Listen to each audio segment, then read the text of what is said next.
Good morning. How the devil are you doing this Sunday? I do hope you're well. Um, Sorry for the chuckling. I've just managed to upload just in time a photograph. Normally, I start this show with a bit of a preamble. Say good morning to you. Say good morning to the people at the Worthy Advertiser and all of the things. But I saw a photograph a few moments ago, and I've managed to get it up and ready to share with you. I'm not going to comment any further. Suffice to say, the photograph features our Prime Minister. Just have a look at this. Now, to my mind, there are several things here that need discussion. First of all, the guy on the far right, where do you get a tie that long? That's actually all the way down to his knees. Even by Donald Trump standards, that's a long. I mean, the guy slightly to his, let me think, he's right. So next to Rishi Sunak, his tie is over long anyway. But the guy on the far right, good lord. But, and as our friend Graham Footy Williams has just said, look at Rishi Sunak. Now, I've been looking at Rishi Sunak for a few years now, but when he was Chancellor and, in the whole COVID thing, and when he became Prime Minister, and I've seen him head and shoulders, I've seen him full length, I've seen him walking. Now, to my mind, Rishi Sunak is a little guy. At no point over the past 3 years have I thought to myself, man alive, that guy's got big feet. And yet here we are, tiny little man, massive plates of meat. Now, I think I know what's going on here. I think that what has gone on here is that he has turned up and he's been told he's going out on site, even though it's just a road. And somebody has presented him with some work boots, which are probably about a size 14 when Rishi Sunak is probably a 6. I'd love to see some video of him trying to walk on those. Just absolutely fantastic. Let's say a few good mornings. There is Corollis. Morning, sunshine. Morning, everyone. Morning to you as well. Thank you very much indeed. And these are the clowns running our country. Wow, God help us. Mark Whiting's here as well. Good morning, Mark. Good morning to Glenn Johnston and to Andy Dalvell as well. And I am going to go back to Andy Darvell's just to make sure that I've got the pronunciation right. We are going for Carlos on that name there. Apparently, that's what we're doing. Just one thing, and I'm sorry, I may have to play this several times. One of the issues that we have as an industry is we are trying to portray an image to attract more people and ideally young people into the industry.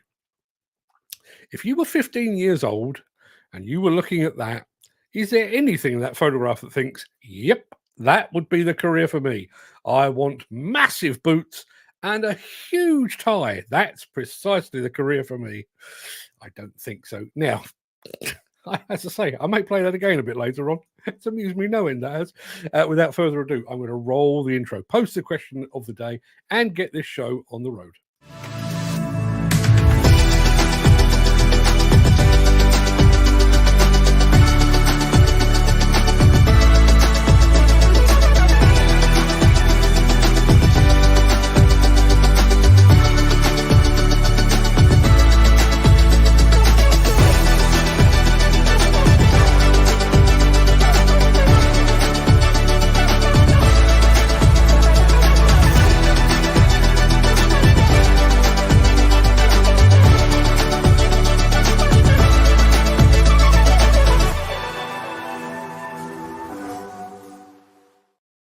It is Monday, the 20th of November, isn't it? It's Tuesday, the 21st of November. Too distracted by Rishi Sunak's giant boots. It is Tuesday, the 21st of November. Welcome to the Breakfast Show. I am your host, Mark Anthony. In today's show, fossil-free steel trucks, more than just a Volvo marketing gimmick. We get up close with the Bobcat L95 wheel loader. We're going to New Zealand for some wet bridge demolition. There's green recycling, and then there's Sennebogen green recycling, plus with a snow bomb, whatever the hell one of those is. With a snow bomb headed for the UK this weekend, we look at how another nation copes with the white stuff. But first, we're going to peer back through the mist of time to see what was happening on this day in history.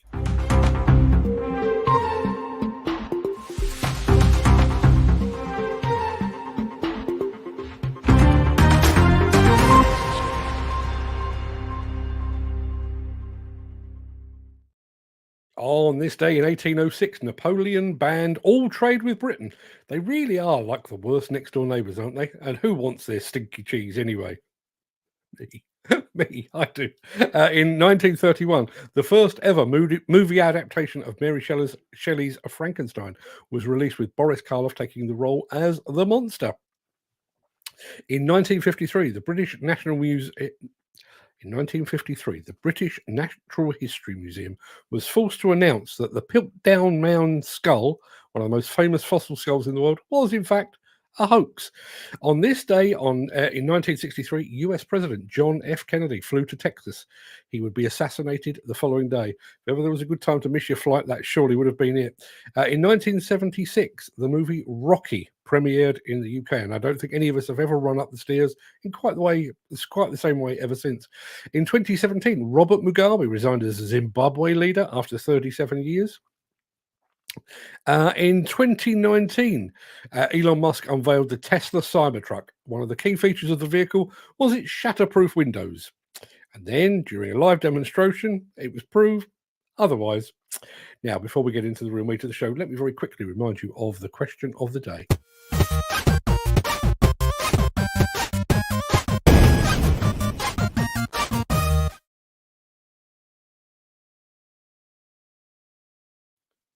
Yeah, today's question of the day comes not from Gary Muirhead or from Graham Footy Williams, but from me, although we've got a corker for you tomorrow from Jim Turner. I'll do that tomorrow. Today, I've decided to go fully intellectual, a real brain teaser for you. My question is this: what is your favourite flavour of crisps? There was a time I would have said Walker's salt and vinegar without a moment's hesitation, but my head has been turned. Sweet chili sensations, Mac's strong fiery prawn cocktail, Skips, Quavers. But what about you? Let us know in the chat. What is your go-to bag of crisps? By flavour, by brand, by flavour and brand, if you wish. We'll come back to it right at the very end of the show. But first, this.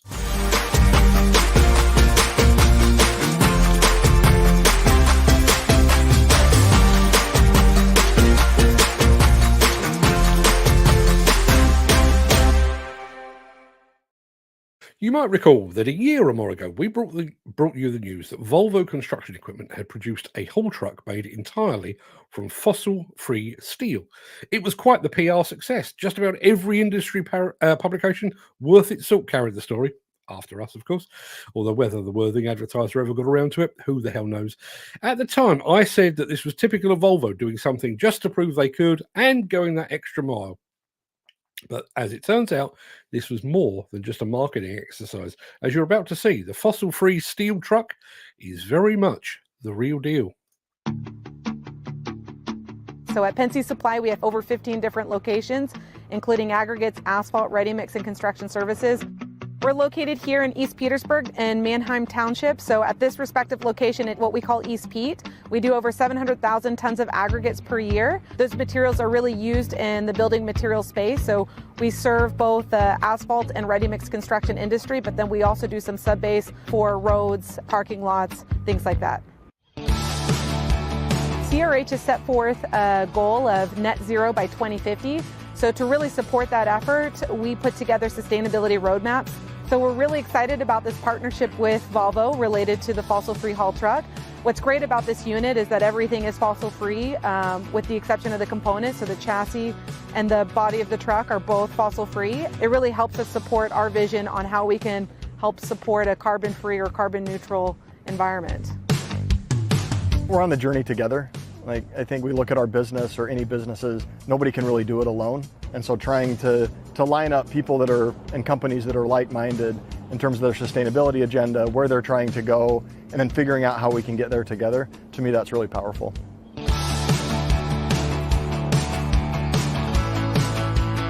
So equipment plays a big role in our ability to optimize efficiencies. This can range anywhere from truck staging to really ensuring that we're optimizing the fill in our buckets, as well as how we're doing on our first pass and returning passes as it relates to our fleet.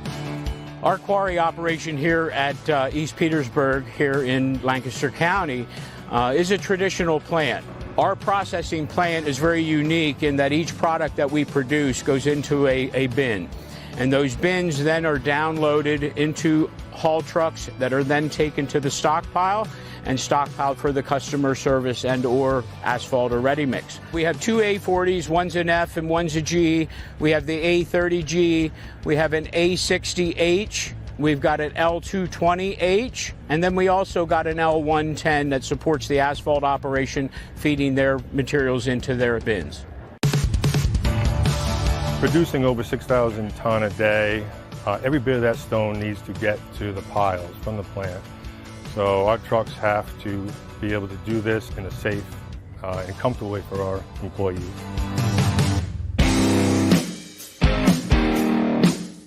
What I like most about Volvo machinery is the continuity between myself as an operator, the machine, and the information system. What I like best about our new Volvo haul truck is the haul assist. It allows me to take my mind off productivity and focus more on operating the machine safely. As far as being fossil free, it's a step in the right direction towards creating a more sustainable future. As far as any difference between a traditionally sourced hauler and a fossil free hauler, I see absolutely no difference. This truck is just as strong, it moves just as much material. It's a great truck to have in our fleet. There's a role that we can play in how the world is built and how we envision the world being built tomorrow. We recognize that there's a big part that sustainability plays in this. What that means is we've got to really think through the environment, not just what it looks like today, but what it looks like 50 years from now. And so we're excited about the partnership with Volvo because of the fossil-free steel. So we know that it's had a net impact as it relates to our carbon footprint, and we're looking to find ways both within our operations, but through our partners on how we can ultimately reduce the carbon footprint that we face across the world. When I think about Volvo, I think innovation is our way forward and trying to figure out how to getting a little bit better tomorrow, and that constant need for growth and innovation and what we're trying to do, and to do it sustainably in a way that makes the world a better place.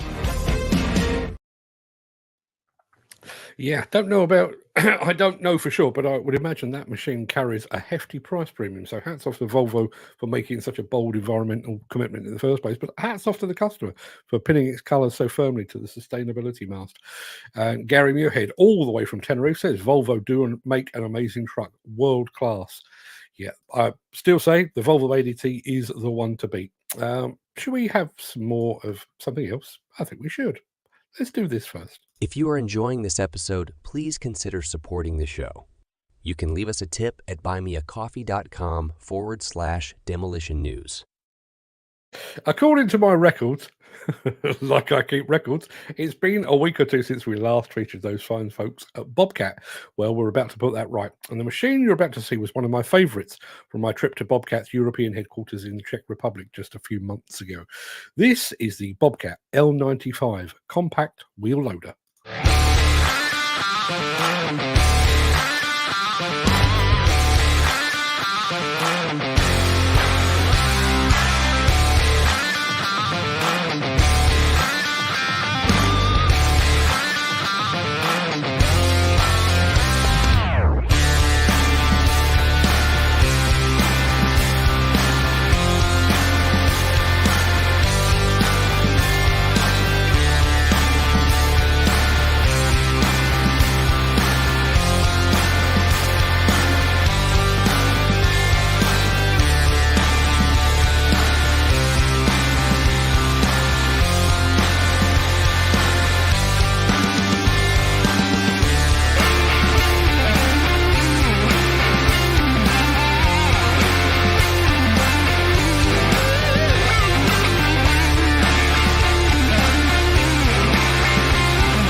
You know, there was a time not that long ago when I associated the name Bobcat purely with skid steers.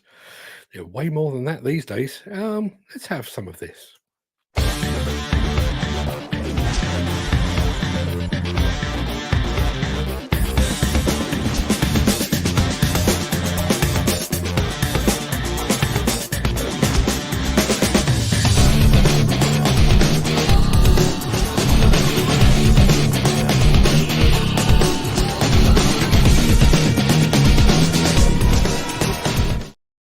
Now, if you're arriving late, I do need to show you this. This is a man with clown feet judging the world's longest tire competition.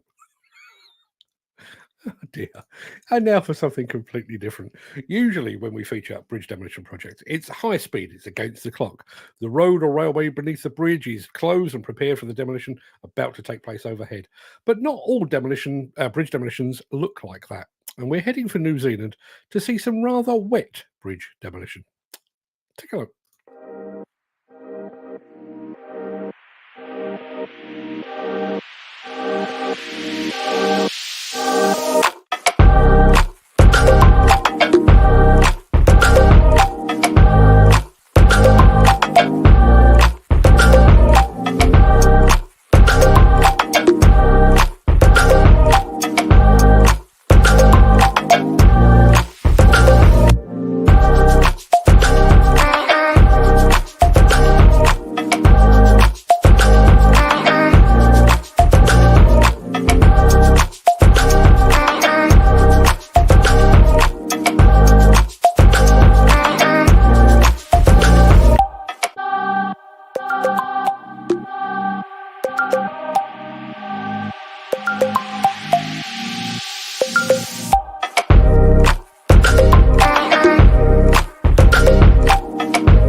I would imagine there would be a few fish around that part of the world with headaches right about now.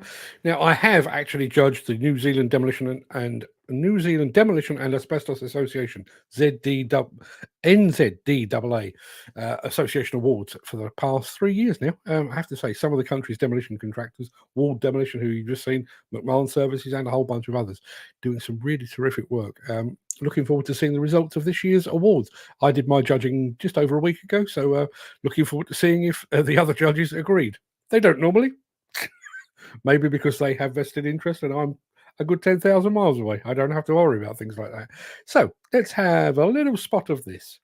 Since the finance bill came into effect in April, the construction industry has seen a surge of fuel thefts. The rising cost of living has placed an additional risk of theft by employees and contractors, as well as opportunistic thieves.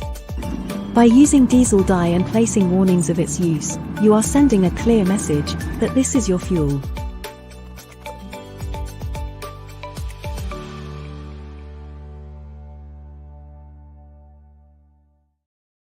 We all know that recycling is green, right?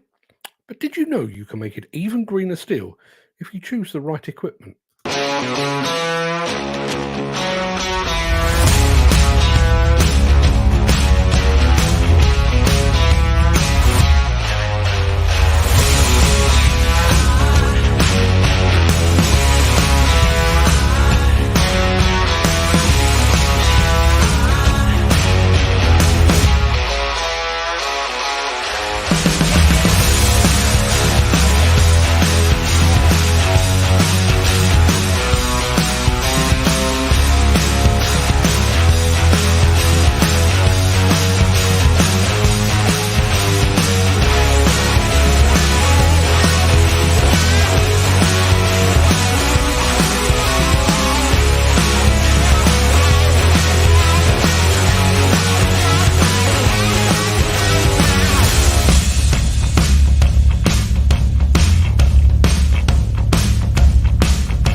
Yep, that is a lot of green. I'm going to say very quick good morning to Mick Norton, who's just joined this morning. Mick, thank you very much indeed for being here. And our friend Graham Footy Williams says, that's a nice bit of kit. I totally agree. Do love me a bit of Sennebogen in the morning. And Mick Norton says, Sennebogen, renowned for their reliability and inventiveness. You're damn right they are. Wrap up. We're about to show you something else immediately after this. If you would like to buy a limited edition Break Fast show sticker, head on over to buymeacoffee.com/demolition news/extras. Now, you might be aware that parts of the UK are likely to be hit with what the Met Office is describing as a snow bomb this coming weekend. I have no idea what a snow bomb is, but it's bad, apparently. And apparently Scotland will bear the brunt of the weather. So, Gary Muirhead, if you're listening still, you might want to stay precisely where you are in Tenerife until it all blows over. Of course, such inclement weather will place the UK in travel turmoil like it always does. Elsewhere in the world, however, people greet the snow with open arms because they are suitably equipped, like this. Obviously, I'm super excited to be working with Preeneth, a ski racer and a grooming brand. It kind of just makes sense. The groomers are in charge of making our surface perfect, and like when it is, we realize it's the equipment that did it. Today, I was lucky enough to sit inside and operate a Lightwolf Preeneth snow groomer. It was so much to learn, but it was so fun. I have a lot of experience on a lot of different snow types, and to be able to relate it to what type of groomer is on the hill or what the groomer is doing. I learned about what the till is and how deep the till is and how the cat can have more down pressure. Those are things I've never put into perspective in my life because I never sat in a groomer. And so now that I have sat in a groomer, I have a lot more respect for what those groomers and snowcats are doing every single day preparing the slopes for us. Everywhere we go ahead of time to look at the snow surface and see how we need to prepare it before Paula arrives to start skiing. Just so important to have a really good machine and a good operator wherever we go to trust that we're going to get that quality training. The harder the snow, the better. That's what we're hoping for. That makes it a little bit harder to keep the skis sharp, but that's what's most consistent for racing. Slope surface is incredibly important on race day. I think every day a race can be won or lost based on the snow conditions. If the surface is consistently breaking down all day long, it's going to be a pretty unequal race between bib 1 and bib 45, and that's such a disadvantage. It's mentally a harder place to start that far back, but when the conditions are working against you, it's even harder. But it's also safety. When the slope is prepared properly, it really helps to mitigate injury, and it also allows for skiers to just show their best skiing. So the better the surface is, the more confident a skier is, and the more interesting our sport looks. When you have a Preeneth out there preparing the hill, I think it really evens the playing field for all skiers. I think anybody in the field can win when a Preeneth has prepared the race slope.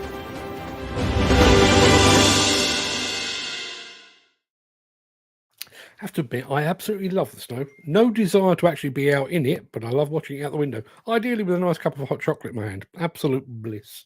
If you are watching this show from Bonnie, Scotland, or if you're about to head back to Bonnie, Scotland in the next few days, the worst of the snow bomb weather is scheduled to hit between Friday and Sunday this week. So please wrap up and stay safe. That pretty much wraps up the main part of this morning's show. I'm going to roll the intro in just a second before leaping gazelle-like over into the chat to see what you're all saying today. We're going to talk crisps, poorly dressed site staff, people with gigantic feet, and other stuff as well. If you can't stick around for that, then please stay safe. Look after yourself, your family, your friends, and your colleagues. But if you do have the time and the inclination, stick around because I shall be back with the Craic immediately after this.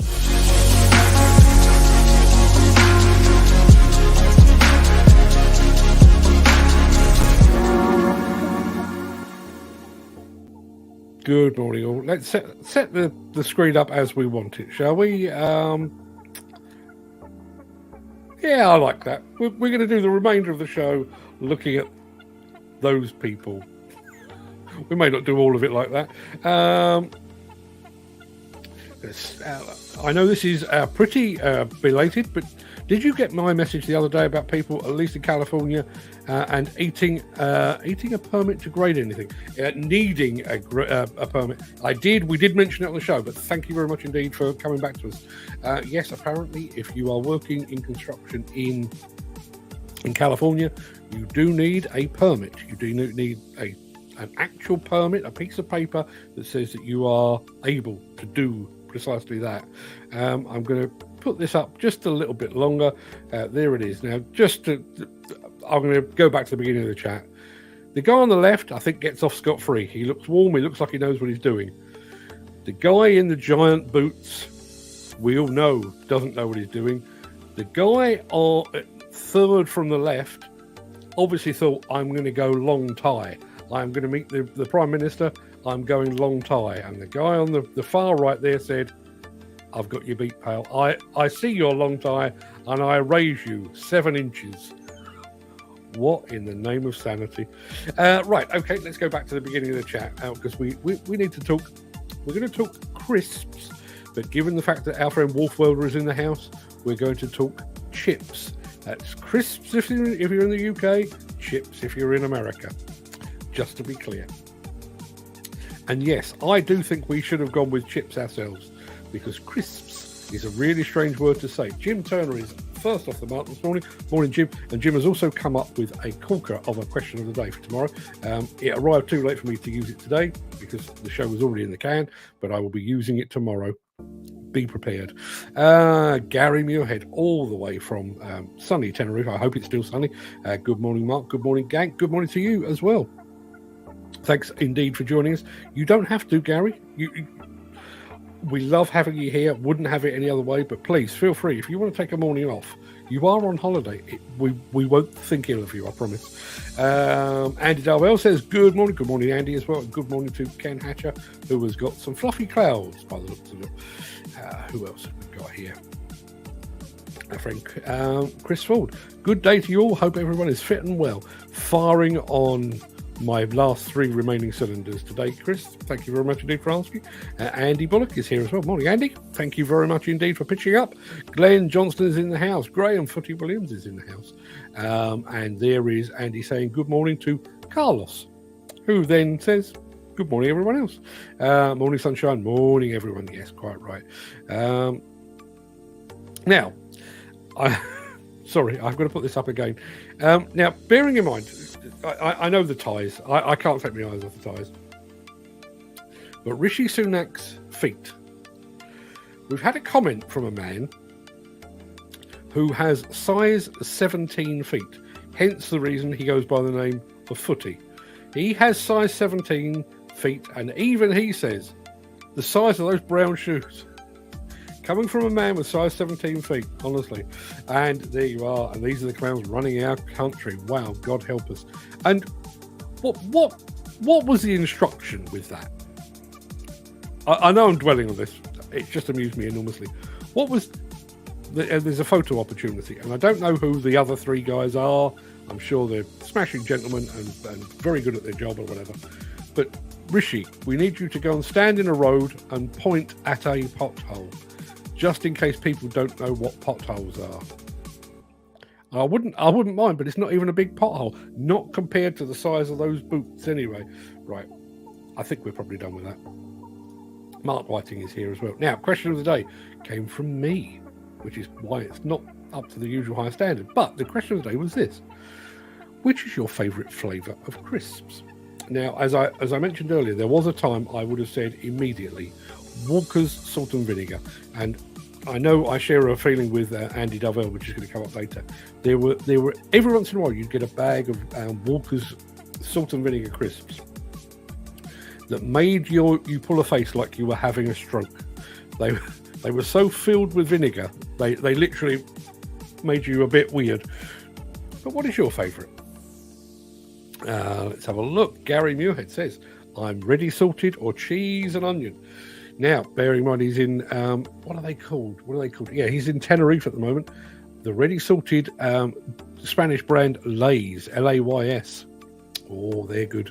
Always greasy because, you know, the oil in the bag tends to stick to the bag because of the hot weather. But yes, I do like me a bag of Lays. Ken Hatcher is a cheese and onion man. Good call. I very rarely choose cheese and onion. But if my wife serves me up a sarnie at lunchtime and hands me a bag of cheese and onion, I'm quite happy to receive them. Now, here's Andy Darvell sharing my feeling. Question of the day, salt and vinegar discos. Discos! Haven't had discos for a while. can make your eyes water sometimes, but my God, they're good. Yes, they are. I do actually quite like that extremes of flavour. I know we were talking to Peter McKenna yesterday about all things chili related. I do like... I like food that makes you have a physical reaction. Like, I had a dish in a local Thai restaurant a couple of years back, and I ate what I believed to be a piece of green bean. Turns out it was a bird's eye chili. Quite, by a million miles, the hottest thing I've ever eaten.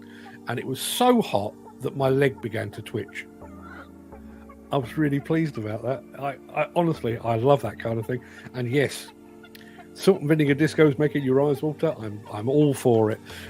Footy Williams, he's a posh guy. He says sweet chili tortillas. Yeah, good call.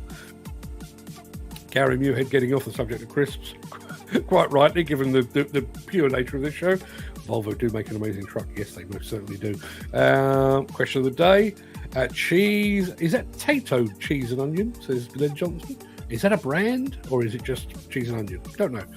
Chris Full, just tucking into a packet of Aldi's finest thick cut rich crisps, but must say the flame grilled steak flavour is superb. Other brands are available. Thank you for clarifying that for any potential advertisers out there. Yes, grilled steak flavour. But has anyone tried these Max Power crisps? I can't remember who makes them. It may well be Walker's, I don't know. But they do a spicy chicken one, they do a beef one. But the Max Power spicy prawn cocktail, blow your socks off in a really good way. I have to say, really big fan of those. That's a nice bit of kit. I think, what would that have been? May well have been the Sennebogen, I think. Mick Norton is in the house. There is, yes, it was a Sennebogen, especially likes it in green. A lot of Sennebogen fans in the house. Sennebogen renowned for their reliability and inventiveness. That's the Germans for you. Let's have a look. That's some unit, says Ken Hatcher, about the print off there.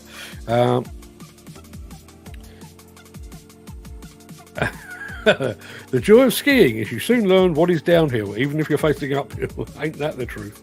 Reference snow warning. Imagine major arterial routes getting blocked with hundreds, thousands of vehicles snowed in on motorways. I would dread having an electric vehicle EV under those conditions without the luxury of leaving your engine running with the heater on. Additionally, emergency EVs, police and ambulance, also stranded because they can't cope or react to 999 calls.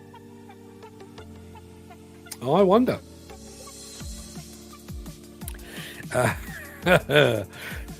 Not just me that's amused. If I had legs like Sunak's, I would walk on my hands. I'd like to see that. Gary Muirhead says, you know what they say about men with big feet? Big socks. Yeah, I do know what they say. See, from the other side of the pond, my favourite flavour is probably sour cream and onion. Do we have sour cream and onion here? I've had them in the States. I don't believe we have them here. We may well do. I don't know. But yes, that's an absolute treat. Thank you very much indeed for that. You know, that's one of the things I enjoy most about going to America. Walking around Walmart or somewhere like that and literally, I've never tried that flavour thing before. Must have some of that. And should I make an admission? And given the fact that our friend Wolf Welder is here, I'm going to put myself up for some humiliation here. I'm trying to remember what these damn things are called. Yes, there is a biscuit, a biscuit cookie. It's a little thing here, right? Okay, so there's a thing in America called a nutter butter, or as the Americans prefer to call it, a nutter butter. I was in Vegas. My son Ollie had told me if you come across any nutter butters, please fetch me some home. And I said, yes, I'm going to do that. And I went and found them. And I was talking to a taxi driver about said nutter butters. And I pointed out the fact that they were shaped like a dog biscuit. And the taxi driver said, no, they're shaped like a peanut. Yes, they would be shaped like a peanut because they are a nutter butter. They've got peanut butter in them. I am an idiot. That's all I can tell you. Mick Norton, question of the day. Paprika, another posh person in our midst. There we are, our friend. Oh, yeah, I know what nutter butters are. Yeah, oh, they're an absolute treat. One of those things, 1 is not enough. 10 is not enough. And even when you get to that point of thinking, I really do need to stop eating these, you can always find room for just a little bit more. Question of the day. Jim Turner says, everyday crisps are probably cheese and onion, preferably on a sandwich, actually inside or alongside. There's a debate. Posh crisps are a treat as they're probably those M&S mixed vegetable crisps. See, can't be doing with that. In fact, when I was at Olympia Thursday last week for the London Build Show, I went to get myself a drink and a bag of crisps. Hadn't eaten all day. I mean, literally hadn't eaten the damn thing all day. And went to one of these little pop-up things, and they had drinks, posh lemonades and stuff. I was willing to tolerate that, but the only crisps they had were vegetable crisps. So I put my drink back and I left. That's my feeling on vegetable crisps. Just a point. I used to put crisps in my sandwich. Cheese and onion, or cheese and pickle sandwich, cheese and onion crisps inside, crunch it all up, lovely. The older I've got, now I've, obviously, my teeth are not all that they once were because I'm a man of a certain age, but also I lost half a dozen of them as a result of getting a whack on the head from a brick, which is a whole other story. So my teeth have kind of spaced out. I don't dare put crisps in a sandwich now because I have to make sure they're aligned, because otherwise I might get a shard of crisp going up through my gum, puncture my brain and kill me on the spot. You have to be careful out there, people. Risk assessments for crisps in sandwiches. If the missus has the fryer out, I'll make my own crisp. Potato, sweet potato and parsnip. Do you know, I have an irrational fear of parsnips, because once you put parsnips with anything, everything tastes of parsnips. So my wife occasionally makes, particularly this time of year, makes a big vegetable soup. Fantastic. Love me a vegetable soup, and I know that it's doing me good.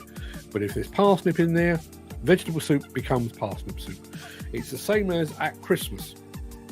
You're doing all your roast potatoes, and you think, I'll shortcut the whole thing. You know, we've only got limited oven space. We'll put the parsnips in with the roast potatoes. And what do the roast potatoes taste of? Yes, parsnip. That's not a good thing. Mick Norton, question of the day. In Japan, the most popular crisps, seaweed and salt. Not a lot of people know that. I didn't have seaweed and salt, but I do remember, I've said this before, when I was in Japan a couple of years back, it is by far the most culturally different place I've ever been. I mean, it's the most foreign I have ever felt. Obviously, language being an issue. But going down for breakfast in the morning, and yes, because it was an international hotel and they were used to international travellers, you could get scrambled egg and you could get your bacon. The bacon was really nice, very different, but very nice. There were little sausages and that kind of thing. But that was almost like, that's an afterthought. You know, we'll put that at the back because nobody sensible would ever eat that. And there, for breakfast, one of the big things there, rice soup, which to my Western palate seemed like an absolute abomination until I tried it. Oh, that's some good gear, that is. Absolutely. And properly sets you up for the day. I mean, I was there in the autumn, so it was okay. The weather was okay. We had a couple of days of rain and a couple of days of sunshine, but it wasn't the warmest. But that stuff, put hairs on your chest. Absolutely recommend that. Should you ever find yourself in Kobe, go, grab yourself some rice soup. You'll thank me. Is not a potato a vegetable? Yes. Well, is it? Yes, it is, I think. But I do agree with your sentiments. Potato or nothing. Yeah, I quite agree. It is. I understand the idea. But I listen, I'm not an expert. I'm not a chef or anything like that. My guess is that in order to make a slice of potato, a very thin slice of potato, or a very thin slice of parsnip or beetroot or whatever it might be, as crispy as they need to be, you will need to be frying that at a very high temperature. How much in the way of nutrition remains in a crisp after you fried it at that temperature? My guess is not a great deal. So the idea of trying to sell vegetable crisps as the healthy alternative, I'm not buying it. There you are. Now, we do have an expert in our midst. A potato is a tuber, but is technically a stem. Is it? I mean, I know there's a potato plant, but is it a stem? I did not know that. Question of the day. Mick Norton said, what does Mick Norton say? I note that in North Korea, they offer salty dog and whole grain flavour. See, there are. We mentioned this a couple of days ago about the strangest things you've eaten, and I've eaten snake and I've eaten gator and fish eggs and stuff like that. Even if I found myself in a place like bits of Korea where I don't think they do so much anymore, but where they used to eat dog, would I eat dog? No, I would not eat dog. However, if somebody had a bag of salty dog and whole grain flavour crisps, would I try one? Oh yeah. Oh, I absolutely would. Yeah. I'm sure I mentioned this when we were in Verona for the Samosa exhibition back at the beginning of this year. One of the, there was quite a few restaurants actually in Verona selling a pasta dish with donkey sauce. And I checked, and yes, it is made. It's a ragu made, not surprisingly, with donkey. And I was planning to eat it, and then I never got round to it. But I'm planning, I will be going back to Italy in the not too distant future, and I will be deliberately seeking out donkey sauce. Who wouldn't? And have you ever heard that, I don't know what the hell this has got to do with demolition and construction, but I'm going to tell you this. Have you ever heard the tale about giant turtles? Giant turtles apparently are widely considered to be one of the most delicious things in the world.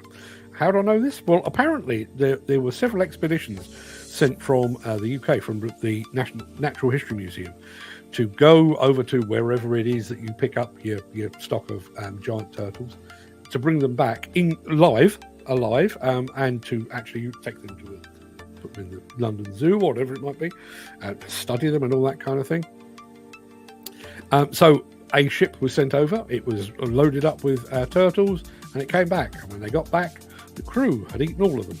Not because of starvation, but because they were just too damn tasty. Yes, turtle. Never mind your mock turtle soup, whatever the hell that was ever supposed to be.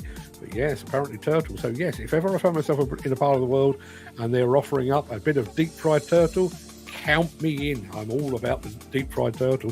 Wolfwelder says, I heard that Winston Churchill's parrot is still alive, over 100 years old. Is that true? I have no idea. That seems extremely unlikely, I would say. Do parrots live that long? I can't believe that's the case. I don't know. Mick Norton says, Walkers offer Cajun squirrel flavour. Do they really? I'll tell you what, I'm just going to check.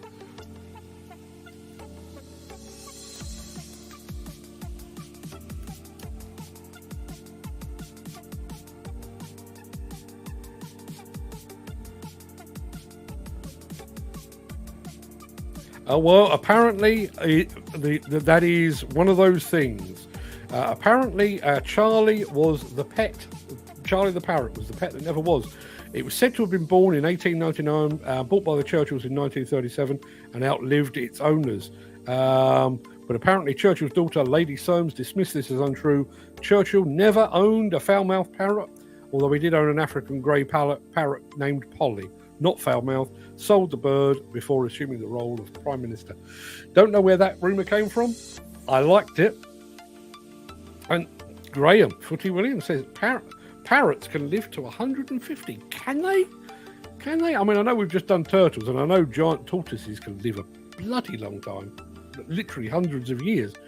Parrots, 150 years. That would be some investment, wouldn't it? I've always thought that. I am currently on Boxer Dogs. Let me think. 5 and 6. I bought my first boxer dog for my wife's 21st birthday. He lived to the ripe old age of 16. Then we had a couple more, and then we had another one, and we're on 5 and 6 now. I always think about buying a dog. So the two that we've got now are actually rescue, so we didn't really pay a great deal of money for them at all. But I always think about buying a dog, particularly a dog that lasts a good, healthy amount of time. Great investment. Our 16-year-old boxer, the first one that we had, as I say, had him for 16 years. He probably cost me about I think he cost me £300 to buy, and I probably spent about 200 quid on vet's bills over the years. Obviously, we had to feed him and what have you, but really, unconditional love for 16 years for about 500 quid. Fantastic deal. Parrot, 150 years, you could hand it down to your children, and they could hand it down to theirs. What a fantastic investment that would be. I don't want one, but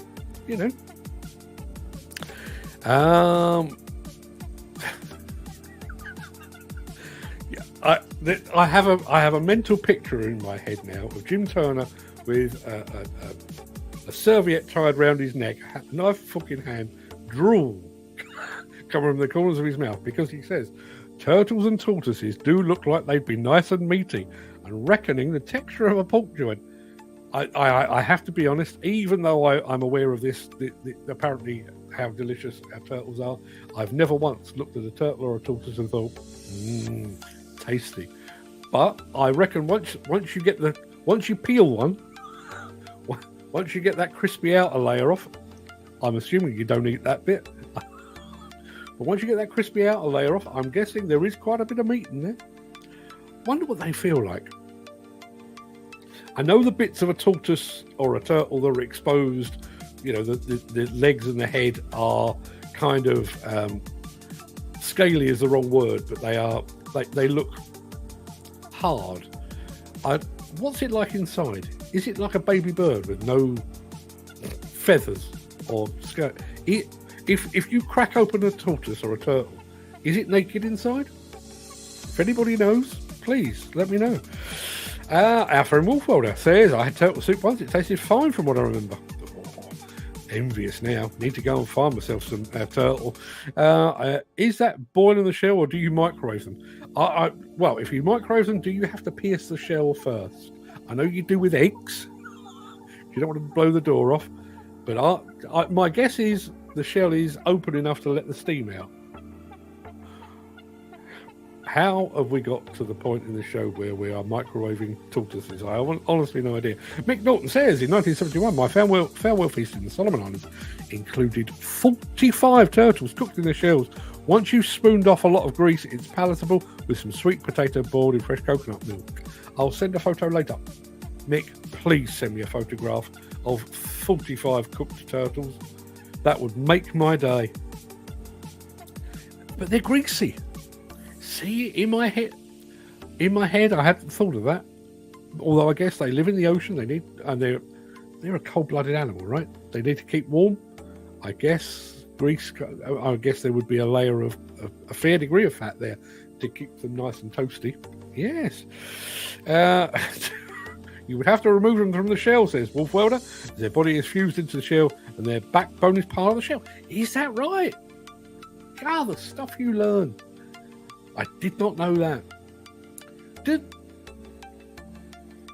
Do tortoises and turtles change or shed shells?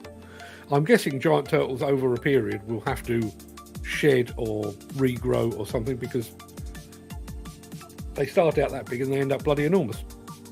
What's the deal with that? And I've gone off at a complete tangent, but I'm suddenly fascinated by the inside of a turtle shell and what it tastes like. Mick, please do send me that photograph of your farewell feast from 1971. I want to see what cooked turtle looks like. Kind of desperate to go to the Solomon Islands now, just for a bit of a cook up. Right, people, before we get any more depraved, I'm going to call it a day. That's nearly an hour of anyone's money. If anybody has eaten turtle, please let me know. Not now, but at some point. I'd like to know about it. I'm going to be back here again tomorrow, probably talking about something un-turtle related, but who the hell knows. Yeah, till then, everybody have a fantastic day. And just to send you on your way with a smile on your face, here is Our Prime Minister judging the world's longest tyre competition one last time. Look at the style of that. Unbelievable. People, go and have a fantastic day. Enjoyed your company, as I so often do. Chris Ford says, who would guess that demolition people would have such a wide range of experience?